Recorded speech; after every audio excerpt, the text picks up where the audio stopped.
ભવાઈમાં નારીનું પાત્ર પણ પુરુષો દ્વારા જ ભજવવામાં આવે છે.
એક વાર જો મને કહ્યું હોત તો તારા હામૈયા કરવા માટે ગામના પાદરમાં બેઠો હોત. આજ છેલ્લું ઠીંગાણું ખેલી નાખવું છે.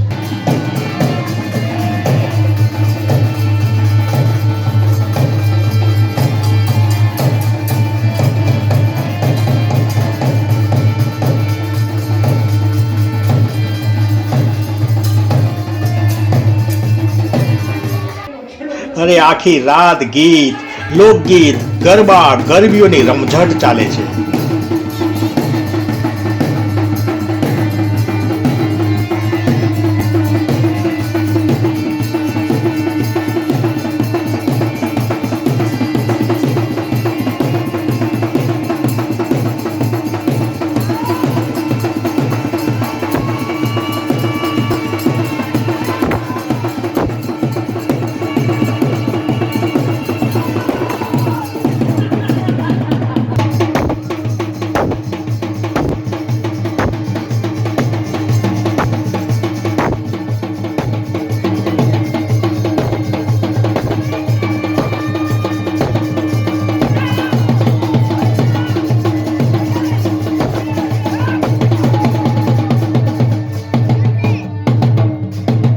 ભવાઈ દરમિયાન લોકો દાન આપતા હોય છે.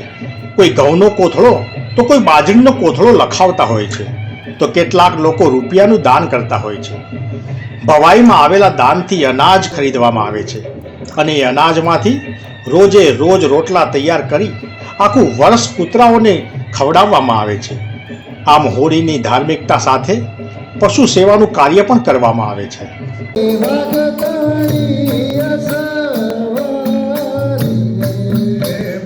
ધૂળેટીની સવારે 9 વાગે ઢોલ નગારા સાથે ફરીથી ભવાઈ આગળ ધપે છે.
અને અંતે રાવણ યુદ્ધ સાથે ભવાઈની પૂર્ણાહુતિ થાય છે.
અને અંતે રાવણ યુદ્ધ સાથે ભવાઈની પૂર્ણાહુતિ થાય છે. ત્યારબાદ લોકો વિવિધ રંગોથી ધૂળેટીના રંગોમાં રંગાઈ જાય છે.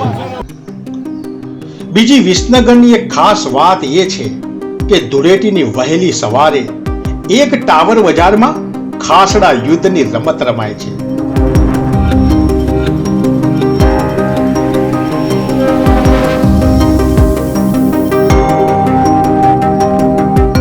જેમાં એકબીજાને ખાસડા મારવામાં આવે છે. હાલમાં ખાસડાની જગ્યાએ શાકભાજી દ્વારા રમત રમવામાં આવે છે.